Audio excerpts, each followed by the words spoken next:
What's up, everyone? Twin City Sports Talk. I'm Bruce Kramer. Thank you for being with me today on this beautiful New Year's Day. I hope everyone had a great New Year's, safe New Year's. But yeah, we got a lot of sporting stuff to get to today. It's going to be a quicker episode, but a lot jam-packed into it, including a lot of college football content today. We got 3 college football games we're going to be making predictions about. Great game last night between Miami and Ohio State. Didn't get to make a prediction on that one, but it was a really good game, really fun game to watch. Either way, yesterday we also had 2 Minnesota sports games, being the Wild and Wolves. It was the first night in a while where both teams ended up losing. Wild still gained a point in the standings because the loss in a shootout, actually, not just overtime. Celebrini just continues to kind of, I'm not going to say own you, but I mean, easy Celebrini shootout goal there. And then Eklund gets it to win it for the Sharks. Either way, the Wild did not play good. And I'm not like upset about this in really any way, because this is a 7-game road trip the Wild are on, and you have to be ready for a few bumps, and they're not just going to play like they did against Vegas every single night. It is a 7-game road trip. It's tough on the players. It's tough on the coaches. They got a lot to go through right now, and so it's not going to be pretty. They should have played better than they did last night, because going into 15 minutes left into the game, 14, that was after a Macklin Celebrini goal, and we were down 3-1 in the third period. Foligno scores his first of the season to cut that to 1 deficit, and then Zuccarello, unassisted goal. Zuki puts it right past the goalie. Perfect shot. It was just a great Zuki shot too. Just all hands, great wrister. The goalie was screened. Really didn't see what happened. Other than that, we really went full force at the end to get that point in overtime. Other than that, I mean, in overtime, there was a key opportunity for Quinn Hughes. He had a breakaway, no one on him. But at that point, he'd been on the ice for the first 2 minutes and 40 seconds of overtime, so he was gassed. Just tried on the breakaway, he just tried putting it 5-hole. Failed, and that would have been great to end the game right there, but that was one good chance. And then obviously the shootout, Zuccarello couldn't score, Matt Boldy couldn't score. Kind of unusual to see both of them not score, but the 2 guys for the Sharks scored, Celebrini and Eklund. Wallstead played good, though. Wallstead faced some adversity, letting up 3 goals in basically 2 periods of play, or basically 1 period of play, 1 period of real time. But then he fights back, just like I forget which game it was, his last game against whoever that was against. Makes big saves, makes big glove saves. He sticks in it, doesn't get in his own head. He's been really good in these situations, and he's the key reason why we even got a point from overtime. But anyways, the Wild, they lose to the Sharks. Now they are 24-10-7. Either way, but this is not as bad as the good old Wolves, because the Timberwolves played one of their worst games of the league, or one of their worst games of their season last night. They're now 21-13. One of the big storylines here is Anthony Edwards left with 8 minutes left remaining after the Wolves pulled their starters. He left the bench and went to the locker room. He's obviously not happy. And here's the thing, you can't blame him, all right? Ant keeps putting up 30 points. He's averaging almost 30 points, right in the 29 range right now. You can't expect him to be very happy with how his team's helping him out. Here's the thing, the Wolves, that first quarter was kind of a marathon in this game. Atlanta outscored us 33-26, and that goes back to that perimeter defense I've been talking about for a while. The Wolves are being so lackluster and annoyingly fake with their defense on the perimeter, and they're being too. It's just slow. It's soft. It's not active defense. I mean, you're not even seeing Dante DiVincenzo all the time. Like, he's really the only guy that I've been praising all year for not slowing down on defense. Ant's had his big moments. Rudy has had his big moments in the paint, but Rudy, that's all he can play defense in is in the paint. He's a big paint protector, obviously, but otherwise, Ant, the rest of the game, the Wolves shot 14 from 40 for three. Atlanta beat them in that regard. And this is another team without their star player because guess what? Trae Young is out, and you still get blown out 126 to 102 to the Atlanta Hawks. I mean, Jalen Johnson really took over for the Hawks. He scored 34, 10 rebounds. He was everything they needed last night. But it's everything. The Wolves, everything is self-reflected here. Ant put up 30 points, but really no one else could get anything going. I mean, like Randall had a good night, shot 3 for 4 from three, only 7 from 13 from the field. So maybe a night where he should have been shooting more. McDaniels, Jaden, you need to be driving the lane more. That's what I have to say there. Dante, not great night. Naz Reid, Jalen Clark, Mike Conley, and all Bones Highland, they all went a combined 0 for 13 from three. So that is pretty horrible in this regard. Yeah. Wolves get blown out by the Hawks, and we didn't get to make predictions on those last night. But I'll tell you one thing, I wouldn't have expected that. But with this Wolves team right now, they don't come to play against any like teams.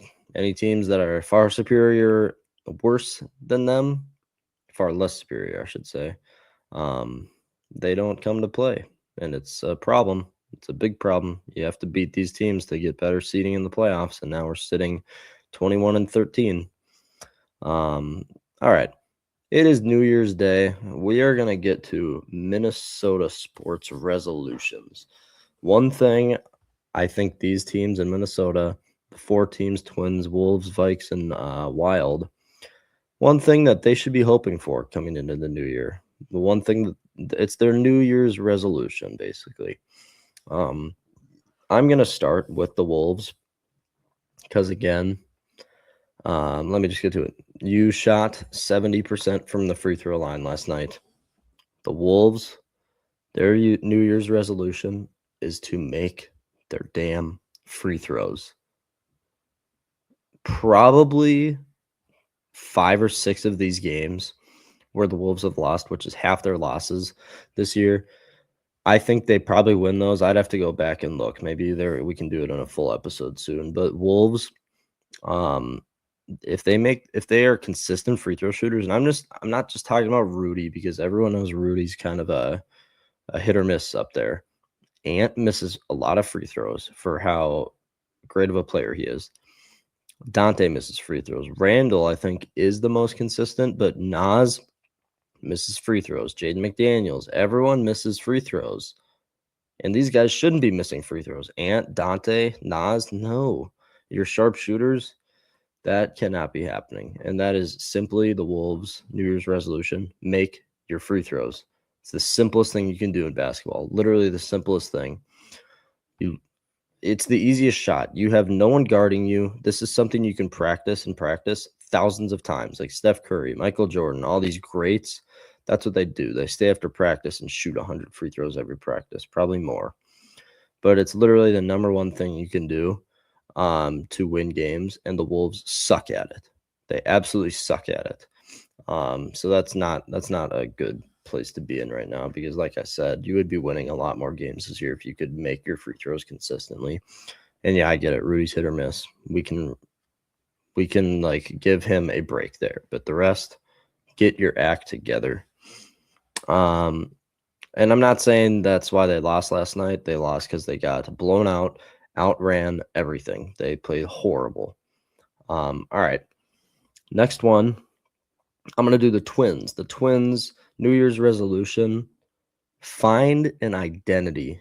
This is something the Twins have lacked since 2019. 2019 was full power year. Power bats. It was the juice ball year. It was the Bomba Squad, and that's what made it great. You knew it was a power team. That was their identity. That's what they won off of. That's how they won over 100 games with. It wasn't pitching, it wasn't contact. But now the Twins ever since then, really ever since 2022, have not had an actual identity. Are they a power team? Well, you have Wallner, you have Buck, you have guys who hit homers but don't hit for a lot of contact. But you also have guys right in the middle where you are looking to be a full contact team, but then you have these Trevor Larnacks and Brooks Lees and other guys, Carlos Santana, Ty France when they were here.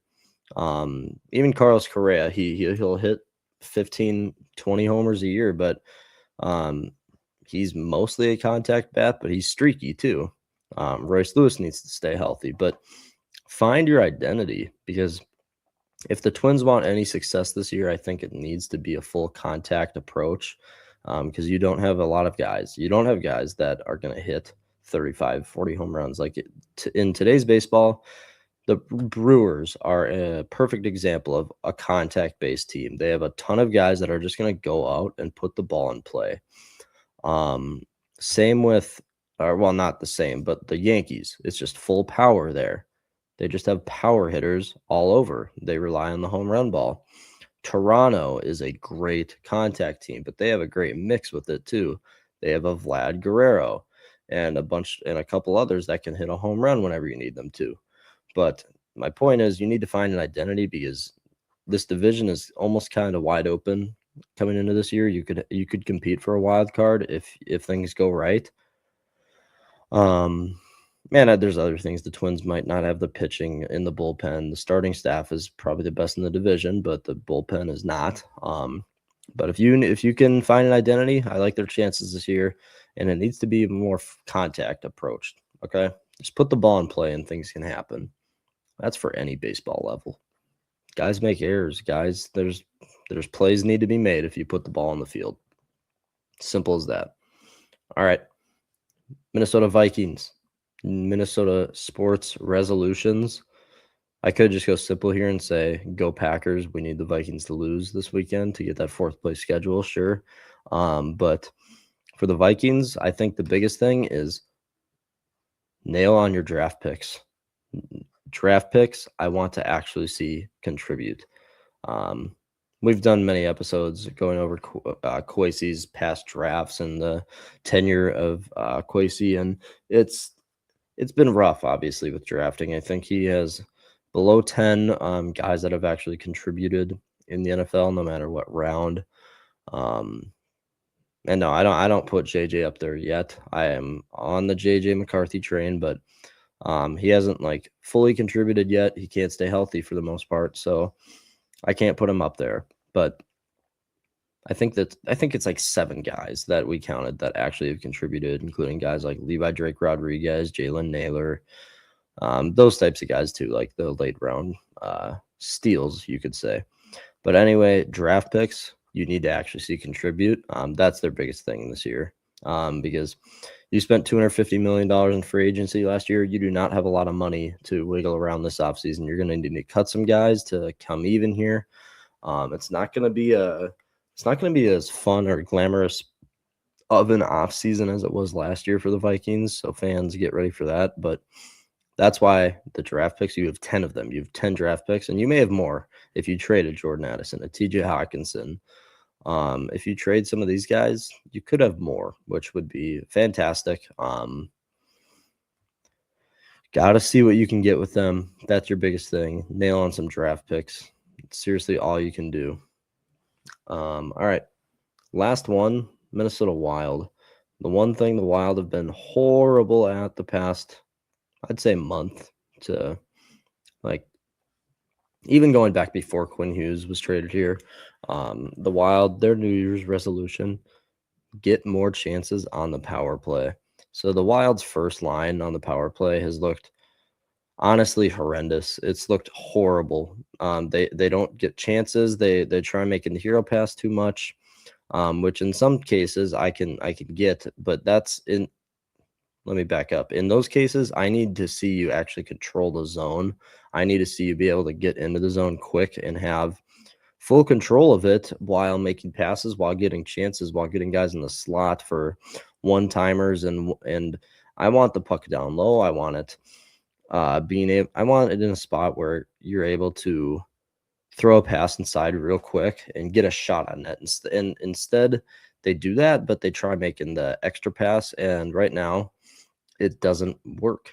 The second line is producing a lot more 5-on-5 and the power play, and the second line being the last few games they've gone with like Eriksson Ek, Mojo, and well, they've kind of switched around it a lot. I shouldn't say that, but Yurov's been on the second line, but Marcus Johansson, Ek, and Boldy, that's been a big line for them right now. But either way, the second line's producing a lot more than the first line because the first line is just a ton of stars. Kirill, Quinn Hughes, Brock Faber, Matt Zuccarello, Eriksson Ek. It's all stars. So these stars, they want to make their presence known. They want to be flashy. They want to make the hero play, it seems like. And right now, you got to take a step back and say, well, hold on a second. Let's get the shots on net. It doesn't need to look good as long as you get the goals, but that's what it seems like right now. They're trying to make the hero play, the extra pass. They want to have the flashy goal that's on the highlight tape, and they just want to look like a first. So if you look at the first line with Kirill, Zuccarello, Ek, and the two defensemen, Hughes and Faber, you're going to say, wow, this group must score an impressive amount of power plays and in very cool ways with the quick passes to a one-timer off the rebound. No, it's they are trying to do too much right now. And yeah, you can say that maybe it's more of just them needing to gel even longer. And that's a good argument. It really is, because Quinn Hughes is still relatively new here, but half of me disagrees with that because Quinn Hughes has been here for, let me count it.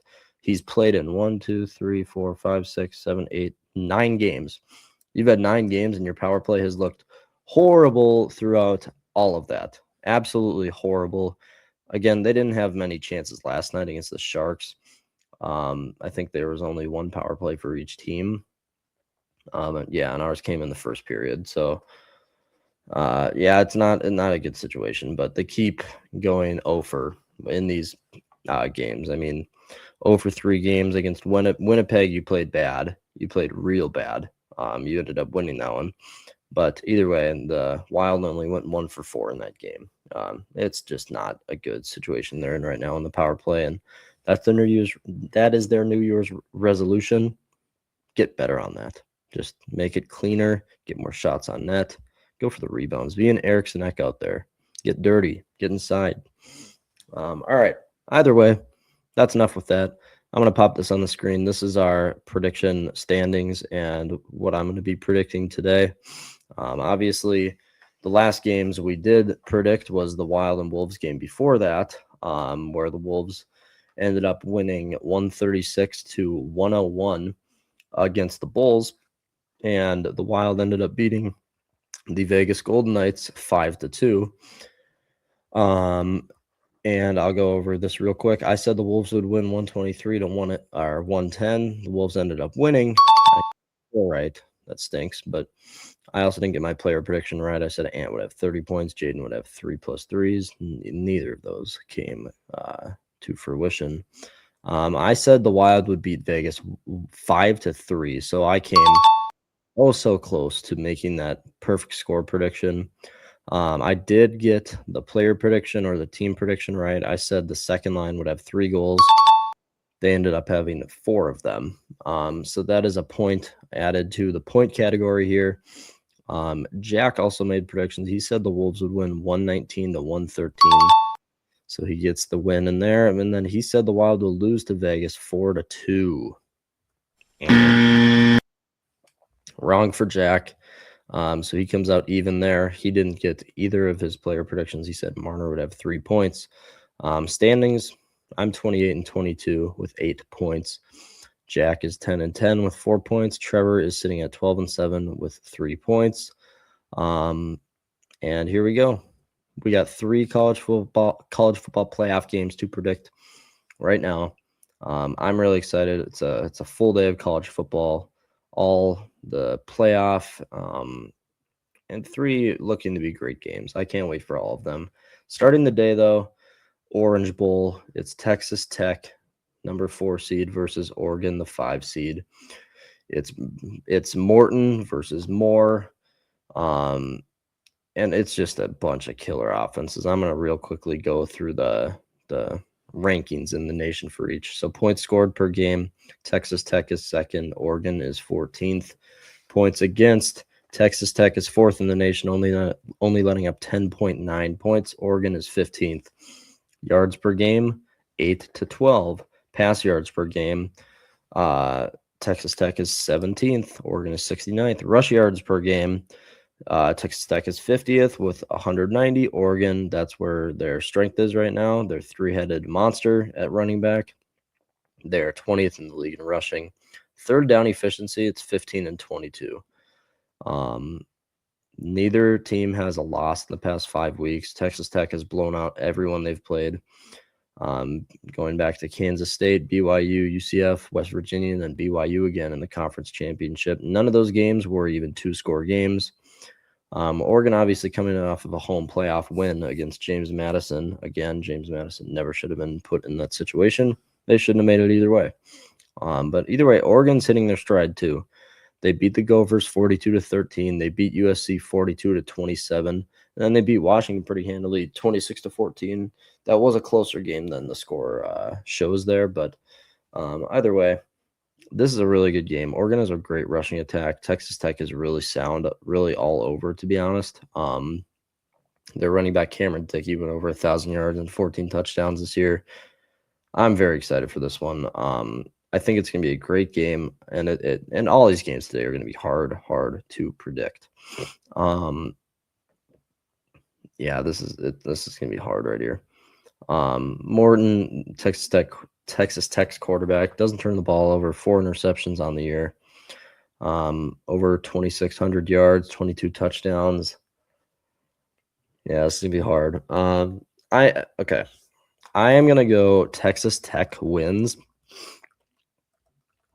That's going to be a hot take, though, I feel like. I don't actually know who's the underdog coming in. I'm going to check that real quick. But it does seem like, so Texas Tech's the underdog. I don't like Oregon's experience as much, I could say. They're very young at the wide receiver position.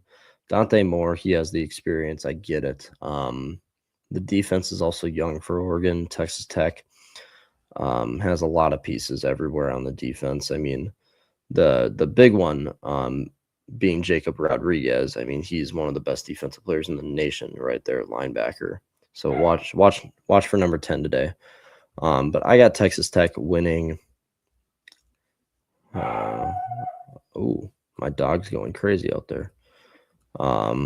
Texas Tech wins. I think it'll be more of a defensive effort from both teams, but I'll say 24-20. Yeah. Player prediction. I'll do this. I'll go defense because I just love watching Rodriguez play. I think Rodriguez. What should I say here?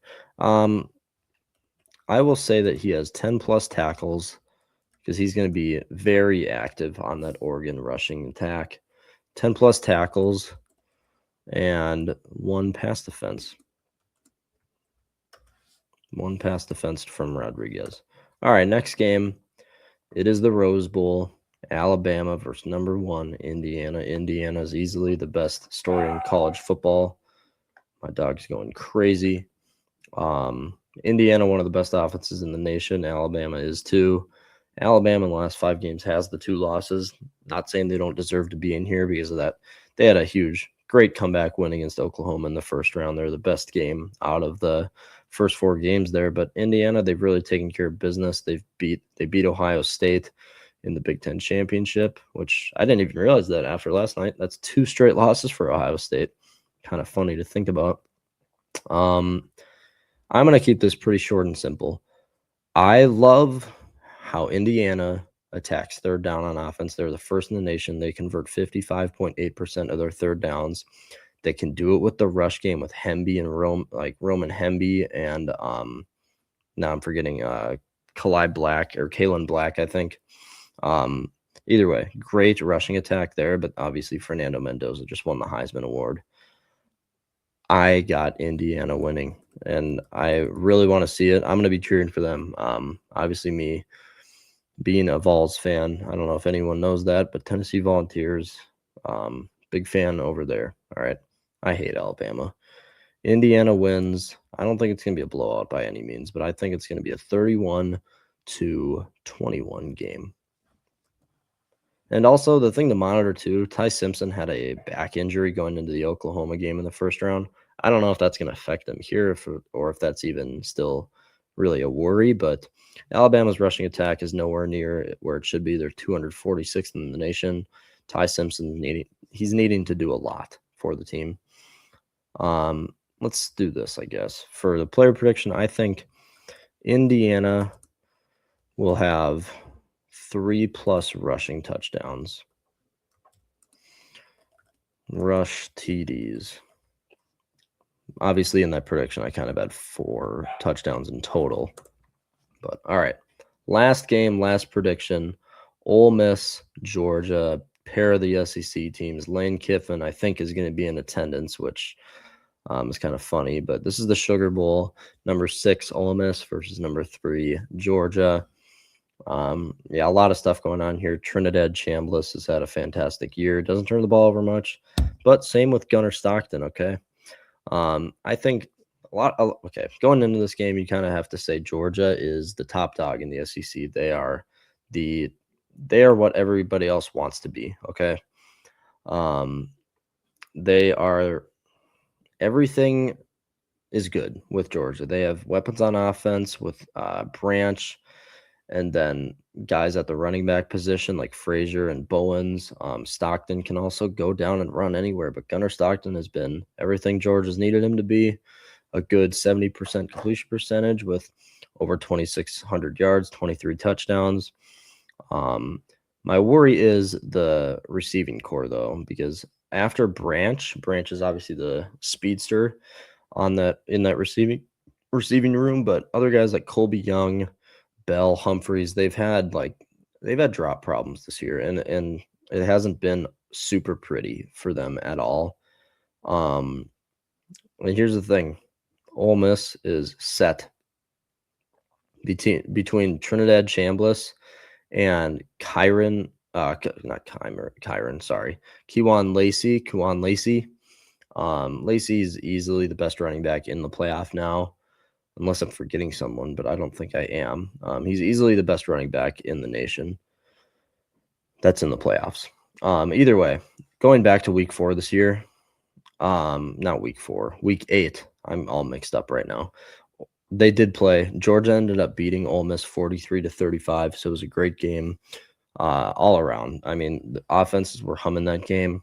If I actually go back, let's see the stats there. So Trinidad Chambliss threw for 263 yards and a touchdown. Stockton had 289 yards and 4 touchdowns, only 5 incompletions. Okay, so looking at, I cannot see Stockton have a game like that again. I'm not saying he'll play bad, but only having 5 incompletions to 4 touchdowns, I think that's insane, to be honest. I mean, it's an insane stat line, but I don't think he can replicate that really at all.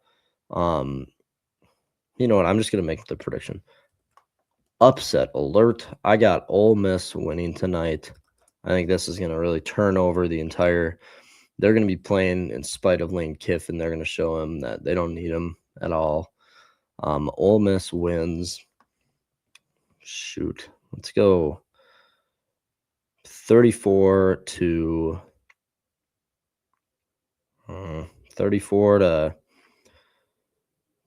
30. Great game. Again, I mean, all these games today should be really good. It's 6 great opponents. Last night was 2 other good opponents, and now Miami's in the semifinals. Yeah, I mean, I can't wait for this full day of college football. As for my player prediction, I think Lacey will have 2 touchdowns. Yeah, that should be good right there. Lacey will have 2 touchdowns against Georgia. All right. There are my predictions. Texas Tech wins, Indiana wins, Ole Miss. Technically 2 upsets being Texas Tech and Ole Miss. Indiana, I think Indiana's favored. I should actually look at that real quick. Yeah, Indiana's favored by 7. The spread is 7. Wow. Okay, that's kind of shocking actually, because Alabama's going to compete. No doubt in my mind they're going to compete. Yeah, either way, there's my predictions. That's all we're going to be going at for today. Either way, thanks for watching. Subscribe, follow every social media platform with Instagram, Spotify, TikTok, and YouTube. Numbers are really rising right now, so I appreciate that, guys. Make sure you guys leave comments of listener GM questions that we can get to. Questions or opinions you have on the show or Minnesota sports as a whole, we're going to answer them, give our opinion. But other than that, thanks for watching, and I'll catch you guys tomorrow.